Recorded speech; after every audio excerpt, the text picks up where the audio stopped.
it's very interesting to study few of the words that in Tibetan, for instance, we use a lot, like meditation. You know, the word meditation in Tibetan means actually to become familiar with something, to get used to something.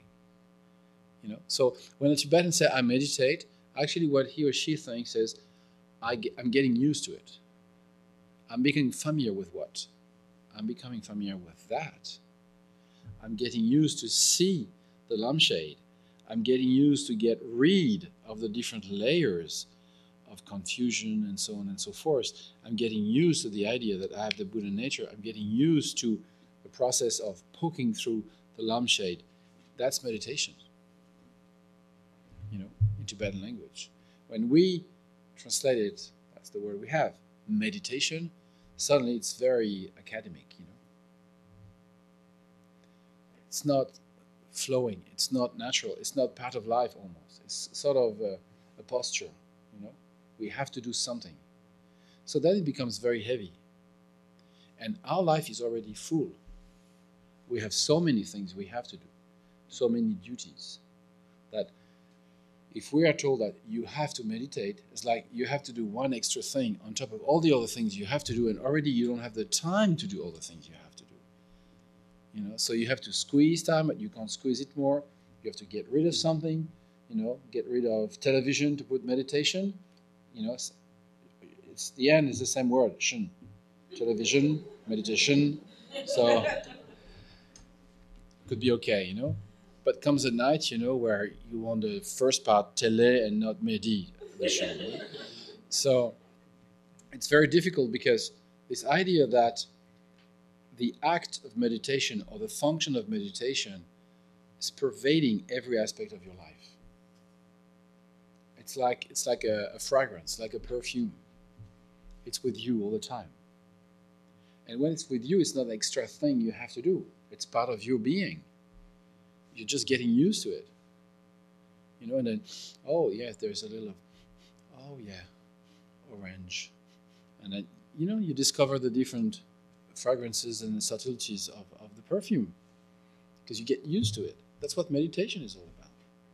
And for that, sometimes, of course, you have to sit formally because you have to train your mind to be one pointedly on the topic and not being scattered in every direction. So there is, of course, a certain training. But it's not seen as a sort of homework that you have to do. You know, there is a, I think the pleasure is very important. If you don't have great pleasure in doing what you do, you don't do it for a long time. You know, all the things you do for a long time are pleasant. And again, it's not a sin. Pleasure is not a sin. Okay? If you enjoy sitting, if you enjoy looking at your mind, if you enjoy, try to find a way you can get the Buddha nature out of this guy, this one or that one, you know, you have great fun in doing that, you know? And so you don't count the hours. Otherwise you said, I've been sitting for 6 years on a cushion. So what, you know? What happened truly during the 6 years, you know? You know, like some people said, oh, you know, I've been studying, I've been in the Dharma, that's what we say. I've been in the Dharma for 30 years. And I said, have you been haunting the Dharma centers for 30 years? Or have been really truly practicing what the essence of the Buddhism is? You know, that makes a big difference. You know, because maybe if you really see the time you spent really in the essence of the Buddha's teaching, after 30 years, 10 minutes, compacted, 10 minutes truly, well, it's not so bad. It's not so bad. So the idea is that this mindfulness, generosity, ethic, patience, and so on, it's going to pervade all the different aspects of your life, and it's like a perfume. You know, it just changes the nature of your experience. It brings some light on it. And then it's a revolution. It's very different. You know, with light or without light, it's very, very different. So, grant your blessing so that my mind may turn in this direction. It's like opening the gate. We enter the path. Now the path is not like a road.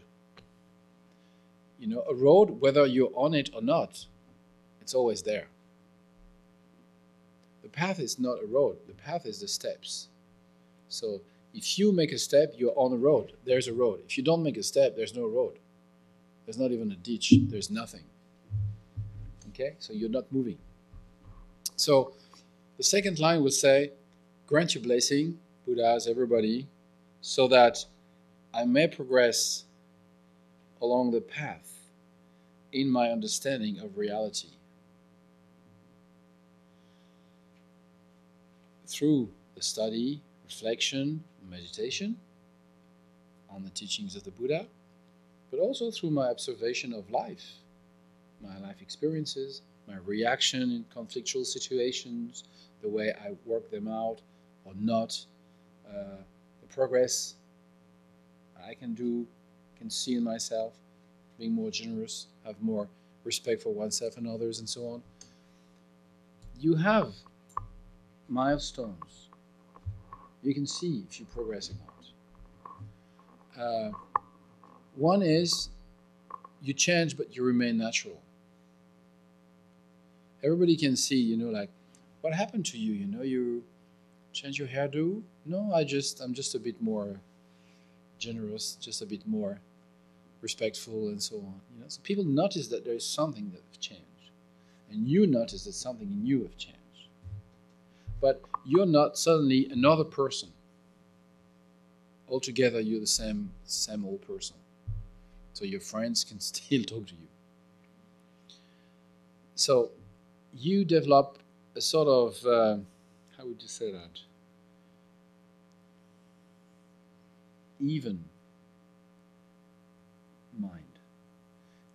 Sometimes we're overexcited. And we bother everybody with our joy. Some of the time we are utterly depressed, and then we need our friend to scoop us up, because we're like, pfft. So everybody's tired, with this roller coaster of our emotions, going up and down all the time, and we are tired in the first place. One sign of progress on the path is that we are sort of more even. But I don't mean even in the sense of plain, like tasteless or gray, and just easygoing mind, joyful, generous, simple, friendly, stable. That's a sign of spiritual progress. So when you can see that in yourself, then you can say, I'm on the path. I'm walking on this path. Another one is you can trust your intelligence. Most of the time,